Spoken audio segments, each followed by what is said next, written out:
They betrayed their word, made her labor through her pregnancy, and even turned her closest friend against her. Cindy Williams, who is 75 years old, finally speaks up about why she left the most popular program on television. Hollywood attempted to cover up a 15-year conflict with Penny Marshall, a medical emergency that almost killed him, and a $20 million court battle. The truth is more worse than anybody could have imagined. Even though Lever and Shirley was the most popular comedy in the United States, Cindy had a terrible life off-screen. Cynthia Jane Williams, better known as Cindy Williams, came into this world in Van Nuys, California on August 22, 1947. Her mom, Lily, was a waitress, and her dad, John, was an electronics technician. Although Cindy's working-class family was sometimes strapped for cash, they were never short of humor. Carol Ann was her only sibling, and Jim was her elder half-brother from her mother's previous marriage. A year before Cindy turned 1, her family uprooted and settled in Dallas, Texas. Before going back to Los Angeles, they remained there until she turned 10. Her mother was of Italian-American descent, while her father had Welsh, French, and Cherokee ancestry. Although John was affable and humorous, his alcoholism rendered him erratic. After a year of living with Cindy's grandma in Texas after things had gotten so bad, the family reunited with Cindy's father and returned home. Cindy has a passion for performing from a young age. One of her major heroes, Debbie Reynolds, would be discovered by her when she would imitate ads and do short plays at home. As Cindy became older, her love for humor was further fueled by her father's amusing talents. He would perform hilarious impressions of Milton Berle and Jackie Gleason. As her crush blossomed into something more substantial, she began performing in Los Angeles's Burrienum High School musicals and church shows. Because of her skill, she became well known. Along with Michael Malin, who would go on to become a philanthropist, she had classmates like Sally Field, who also had lofty goals. With her diploma in hand, Cindy was prepared to take on the world in 1965. With the intention of studying theater, she enrolled at Los Angeles City College. The curriculum had a reputation for being extremely challenging, with an average of only 12 students making it through out of 236. With a full course load and part-time employment at IHOP, a bank, a law company, and even a whiskey bar, Cindy worked her way up to being one of them. While at LAC, she had a profound epiphany. She belonged on stage, not in the classroom. She realized she didn't fit in a classroom. She belonged on stage the moment she pictured herself interrupting pupils to demonstrate how to execute a scene. It wasn't luck that brought Cindy Williams to Hollywood. She made it happen. National advertisements for Foster Grant Eyewear and TWA Airlines gave her start in the late 1960s. These weren't your average advertisements. TWA stood for the pinnacle of luxury travel, and Foster Grant was a well-known company with a memorable slogan. There was an air of newness and vitality about Cindy. But she didn't dabble in acting because she felt like it. She created and acted in her own plays when she was a little girl. Even more so, she was inspired by her father's passion for humor, particularly his impressions of Milton Berle and Jackie Gleason. It was difficult to break into the industry. As a child, Cindy had it pretty good. She was a waitress by trade while she sought acting roles. The commercial jobs she landed were invaluable, serving as stepping stones to more substantial parts in the future. She quickly made her way into television when casting directors spotted her natural talent for film. Her television debut was in a 3-episode guest spot as Rhoda Zager on the hit series Room 222, which ran from 1969 to 1971. Racial integration in schools was one of the show's revolutionary topics, and Cindy demonstrated that she could tackle weighty topics while still being approachable. Concurrently, she made appearances in Love, American Style, a light-hearted anthology about relationships that provided Cindy with the ideal platform to showcase her humorous side, and Nanny and the Professor. She had a busy career, appearing in 23 films and TV episodes from 1969 to 1975. Her dedication to her craft was palpable, and the film industry was beginning to take note. Gary Marshall, who would go on to have a significant impact on her career, was one of the spectators. Cindy was performing with one of Hollywood's all-time greats, Gene Kelly, at this time of early popularity. He asked her to join him on a variety program for a tap dance number. It was going to be a dream come true, but she stomped on his foot twice in an unintended manner. Kelly, as always, carried on with the routine unfazed, leaving Cindy in a state of horror and certain that she had just destroyed everything. Not once did he display any indication of annoyance. Cindy would describe this experience as both humbling and uplifting in retrospect. Instead of letting her self-esteem plummet, she took the humiliation and turned it into a professional development opportunity. Her one-woman performance, Me, Myself, and Shirley, used that anecdote, demonstrating that anything can become memorable, no matter how unpleasant it first was. George Cukor's 1972 film Travels with My Aunt gave her her breakthrough role. She co-starred with Maggie Smith as Thule, an American hippie who meets the protagonist on the Orient Express. Cindy was unfazed by one of the most legendary actresses of her day. She played the pivotal part of Laurie Henderson in George Lucas's American Graffiti, 1973, the following year, and her career took off from there. For American teenagers of the 60s and 70s, the picture perfectly encapsulated that golden decade. Cindy brought depth and sincerity to her part as Ron Howard's high school love. It wasn't just a success. American Graffiti became a sensation in its own right. The picture catapulted actors like Harrison Ford into the spotlight and garnered 5 Oscar nominations, including Best Picture. She was nominated for Best Supporting Actress at the British Academy Film Awards for Cindy's performance. These parts demonstrated her versatility as an actor, proving that she was more than just another young actress vying for stardom in Hollywood. Rather, she was a budding star whose greatest days were yet to come. The meteoric rise to fame that Cindy Williams enjoyed in Hollywood is something that most performers can only dream about. 2 of her early 1970s roles would come to characterize a golden age of American filmmaking. Director Francis Ford Coppola, known for his mastery of narrative, had previously produced The Godfather 2 years before helming The Conversation, 1974. A surveillance expert named Harry Call, played by Gene Hackman, became preoccupied with the couple's enigmatic chat. Cindy portrayed Anne, the mysterious woman at the center of the plot. Her performance was understated but crucial. Harry and the audience were left to wonder what was genuine and what was not by the weight of her character's every word. A film like The Conversation had a gradual build-up to its climax and stayed with viewers long after the credits had rolled. It was nominated for Best Picture at the Oscars and won the Grand Prix at Cannes, thereby earning critical acclaim as one of the best thrillers of the decade. As a result of its lasting impact on film and popular culture, it was eventually included to the National Film Registry. Even though Cindy's performance wasn't the most dramatic, it demonstrated that she could hold her own in a picture starring John Cazale and Gene Hackman, 2 of the most acclaimed performers of her day. This followed her breakthrough performance as Laurie Henderson in American Graffiti, 1973, for which she was nominated for a BAFTA. As if Cindy's lengthy career in film were predetermined, she made simultaneous appearances in 2 of the most acclaimed films of the age. However, her journey took a surprising detour right when things were heating up. Her greatest triumph did not come from Hollywood blockbusters but from television.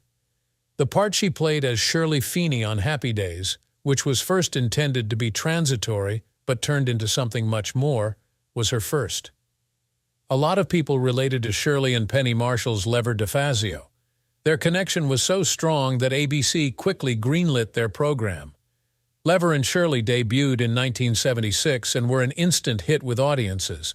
The sitcom portrayed 2 strong, funny, working-class women as they made their way through the 1950s and 1960s Milwaukee. Lever's cocky self-assurance was countered by Cindy's Shirley, who was kind and optimistic. From a terrible date to a crazy shift at the bottling factory, their relationship was the show's beating heart, and fans enjoyed watching them overcome life's problems. During its prime, the show's theme song, which features the now iconic chant, "Shey Schlimazel hen Pfeffer," became an enduring part of popular culture. When it came to television shows, Lever and Shirley was at the top. Shirley was a hit with viewers because of Cindy's comic timing and her ability to switch between serious and slapstick humor. In 1978, she was nominated for a Golden Globe for Best Actress in a Television Series for her performance, which put her in the company of legends like Carol Burnett. Her ability to carry a whole concert was on full display, demonstrating that she was more than simply a sidekick. Cindy provided the voice for her character Shirley for many years in the animated spin-off Lever and Shirley in the Army, thanks to the series' success that went beyond live-action television. Being part of a much-loved TV comedy combo made her a household name. However, things changed abruptly as the program approached its last seasons due to problems behind the scenes. Gary Marshall, Penny's brother and the show's producer, was a major contributor. As recounted in his autobiography, My Happy Days in Hollywood, Cindy faced an unfair playing field as a result of his involvement. According to Gary Marshall, there was continual swearing, yelling, and fighting on set. According to Cindy, Penny's family ties were the reason she received preferential treatment, but guitarist Bill Hudson, Cindy's husband, was too demanding for Penny's liking. The show's difficulties worsened in tandem with its rising popularity. The authors and the two actresses frequently found themselves at odds because the actresses desired greater agency in their characters. Cindy and Penny weren't the only ones on the production crew who were tense. Despite Cindy's perseverance through more than 150 episodes, she finally snapped in the 7th season. After Cindy's pregnancy announcement in March 1982, things started to heat up. Paramount first reassured her that they would include her pregnancy into the plot and that she could continue working until mid-October without any problems. The promises, however, began to crumble as the months went by. She was coerced into signing a contract by the studio that mandated she labor until her due date. As Cindy saw it, it was impractical and unjust, so she declined. The situation had escalated to an unacceptable level, despite Penny's attempts to persuade her to remain, implying that Cindy could take a break while she continued with the physical comedy. The decision to quit was Cindy's. The cast was taken aback, and the fans were in the dark.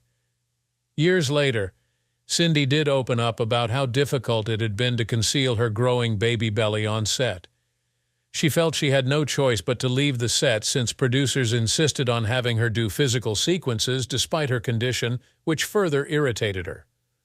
There was a poor portrayal of Cindy Williams's exit from Lever and Shirley in the show. October 12, 1982, was the air date of her last program. Shirley Fenney made an appearance with Lever DeFazio in a humorous hypnosis plot, but she was absent from the next episode. A brief message informing her that her spouse had been sent overseas was the sole reason. Fans were perplexed since the character had been an integral part of the program for so long, yet there was no heartfelt goodbye, just a sudden departure. However, her struggle was far from over. Paramount and Gary Marshall were the defendants in her $20 million lawsuit that she initiated in August 1982. After promising her $75,000 for 22 episodes and an additional $37,500 for repeats, she said that the company had broken their commitment. Those plans began to fall through, though, after she became pregnant. In addition, the lawsuit claimed that Gary had encouraged Paramount to fire her from the show. A more systemic problem with the treatment of pregnant women in Hollywood was brought to light by the court dispute. The plight of working moms was highlighted by Cindy's situation. As a result, studios started offering nurseries, and more women were able to speak out about their experiences of unfair treatment on set. Despite the subsequent out-of-court settlement for an undisclosed amount, the harm had already been done. Even after Cindy Williams' departure from Lever and Shirley in 1982, she persisted in her professional career. She instead proved her versatility by stepping into made-for-TV dramas and comedy. Euphoria, a science fiction comedy co-starring Fred Ward and Harry Dean Stanton, was one of her early significant motion pictures. Despite filming having concluded in 1981, the film wasn't released until 1985. Such setbacks were typical for independent films due to the difficulty in securing financing and distributing their works. Upon its release, it served as yet another illustration of Williams's readiness to undertake unconventional and novel endeavors. She continued to have a successful career on television. Her 1990 sitcom Normal Life followed a family as they dealt with the normal stresses of life. Even though it was short-lived, it managed to keep her in the spotlight. Getting By, a sitcom that ran from 1993 to 1994, was her second collaboration with producers from Lever and Shirley. She portrayed Kathy Hale, an Illinois suburbanite and single mother who lived with another single mother. She had the opportunity to portray a figure that everybody could relate to, a real-life heroine, in the short-lived series. Lois and Clark, The New Adventures of Superman, Touched by an Angel, 8 Simple Rules, and others included her cameo appearances. Throughout the 90s, she had a busy acting career because to her versatile acting chops. She was also active in the performing arts, starring in national tours of musicals like Grease and Moon Over Buffalo, in addition to her work on television. Taking up live theater was an entirely new challenge, but it demonstrated her unwavering dedication to her work. She surprised everyone by stepping into the position of producer behind the scenes. Both the 1991 and 1995 films Father of the Bride and Father of the Bride Part 2 were co-produced by her. Steve Martin and Diane Keaton's movie were both huge successes. At the U.S. box office, the first film earned $89 million, while the second earned $76 million. Williams was instrumental in making these films a reality, not only assisting with the production. Both films' co-writer and producer Nancy Meyers claimed in retrospect that Williams had proposed redoing the 1950 Spencer Tracy classic. That one concept demonstrated Williams's talent for story and had a significant impact on Myers's professional trajectory. The people who adored her as Shirley Fenney were always in her life. From 1998 to 2002, she was a recurrent character on For Your Love, playing the part of Ronnie in 4 episodes. This role brought her to a younger demographic while still satisfying the nostalgia of her old followers. She also maintained ties to her past with reunion specials. She attended the Lever and Shirley reunion in 1995 alongside Penny Marshall and the other cast members. Elle and Shirley, together again, reunited her with Marshall in 2002, and the two of them performed sketches based on their iconic characters and offered behind-the-scenes insights. She continued acting as late as the 2000s. She made a comedic cameo appearance on Sam and Cat in 2013 with Penny Marshall, paying homage to their past collaboration. Even when Lever and Shirley ended, she continued working and entertaining, ensuring that her legend would endure for decades. In real life, Cindy Williams dealt with love, family, and difficult choices. Nonetheless, she was best known to the world as Shirley Fenney from Lever and Shirley. She tied the knot with guitarist Bill Hudson in 1982, a guy she had no intention of falling for. While Cindy was still the lead in Lever and Shirley, they crossed paths at a celebrity baseball game. When he gave her a copy of Martha Lear's Heart Sounds as a Christmas present, she began to doubt if he was much more than another Hollywood playboy. Their first supper together was sparked by that unexpected and considerate act, and Cindy subsequently reflected on how her perception of him was transformed by that night. Upon their second encounter, she was so taken with his appearance that she compared him to a Greek deity. Their romance progressed rapidly. Cindy became Goldie Hawn's sister-in-law and Kate and Oliver Hudson's stepmother after her marriage to Oliver on May 1, 1982. Even while she was overjoyed to learn she was expecting her first child that year, her relationship with the Lever and Shirley producers deteriorated rapidly. She quit the program in 1982, a choice that changed her life, because her contract demanded that she labor over her due date without compensation. Even though it was a watershed moment in her professional life, Cindy prioritized her family. She and Bill Hudson raised 2 children together, a son named Zachary in 1986 and a daughter named Emily in 1982. They became a family throughout the years. Cindy said that becoming a mother was both an incredible blessing and a terrible trial. She did her best to shield her children from the limelight in Hollywood, but she could always count on their unwavering support when she needed it. Emily and Zachary were there to celebrate with Grandma in 2004 when she earned a star on the Hollywood Walk of Fame. It wasn't always easy to live as a blended family. Bill Hudson's connection with his 2 elder children from his prior marriage to Goldie Hawn was complex. Family relationships were never easy, no matter how much Cindy tried to make her house a welcoming place for everyone. It is clear that Cindy's attempts to foster close family ties paid off. In 2021, Kate Hudson discussed her desire to reunite with her half-siblings, Emily and Zachary. The marriage of Cindy and Bill lasted for 18 years before they divorced. She claimed irreconcilable differences as her reason for filing for a divorce in December 2000. She persevered through a challenging period in her life by keeping her eyes on her children. Shirley, I Justiced, Cindy's memoir, co-written with Dave Smitherman, was published in 2015 and told her experience to the world. In addition to being an honest look at her life, the book was plenty with comedy. She discussed her personal challenges and provided behind-the-scenes looks into American Graffiti and Lever and Shirley.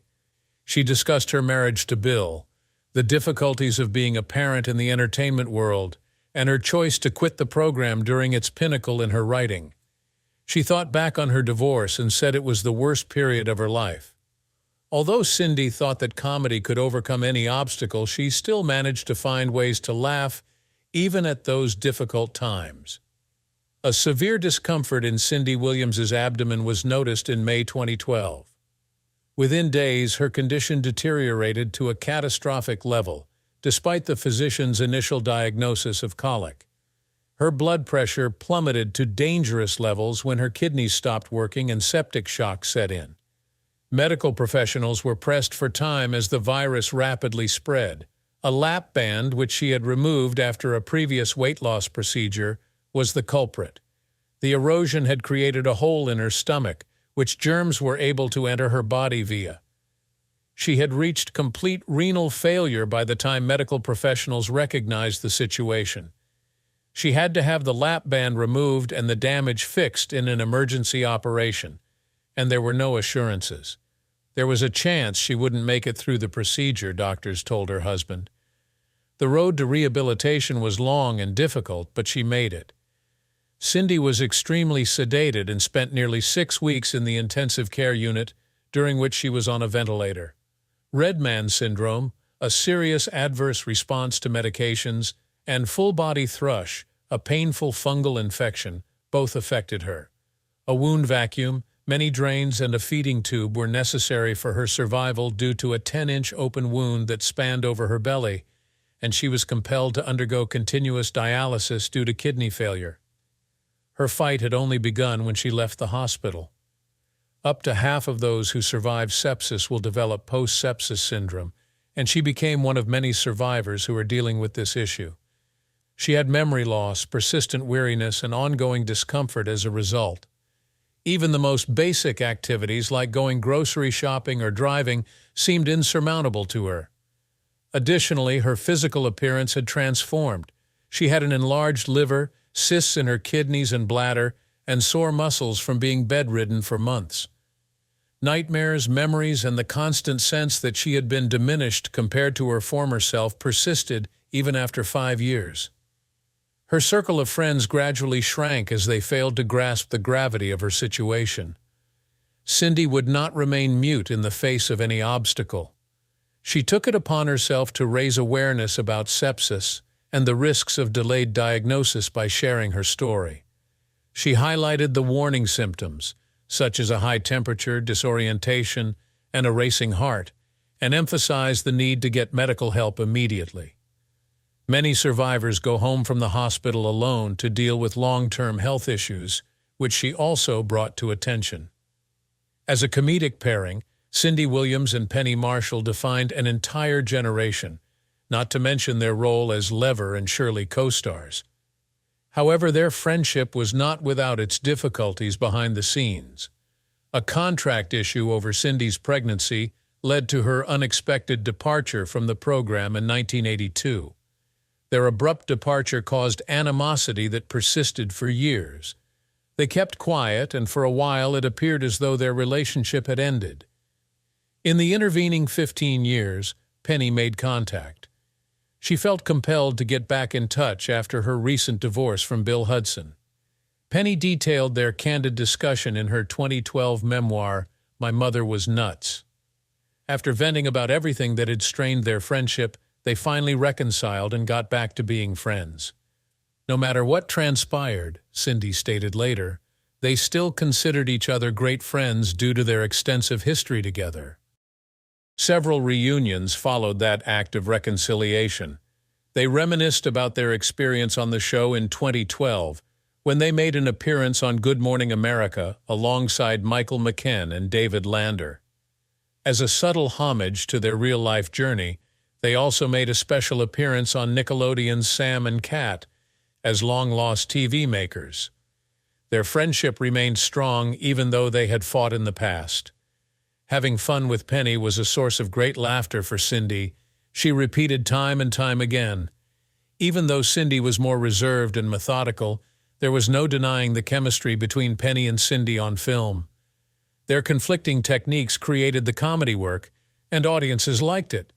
Penny once characterized them as the perfect sloppy and clean opposites. After Penny passed away in 2018 from diabetes-related complications, Cindy continued to honor her legacy. She paid tribute to Penny in her one-woman performance, Me, Myself, and Shirley, and discussed their friendship in interviews. She clearly treasured the bond she had with Penny. Cindy herself went away on January 25, 2023, following a short illness at the age of 75. Hollywood sent homage in response to the news, which shocked fans. Her wit and generosity were remembered by Michael McKen, while Rosario Dawson and Jason Alexander paid tribute to her legacy and work. Cindy Hudson was known for her exceptional sense of humor, which extended beyond the realm of acting, according to her children Zach and Emily Hudson.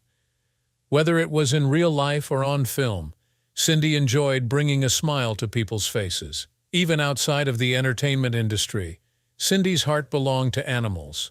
Donating to animal shelters and rescue organizations was her life's work.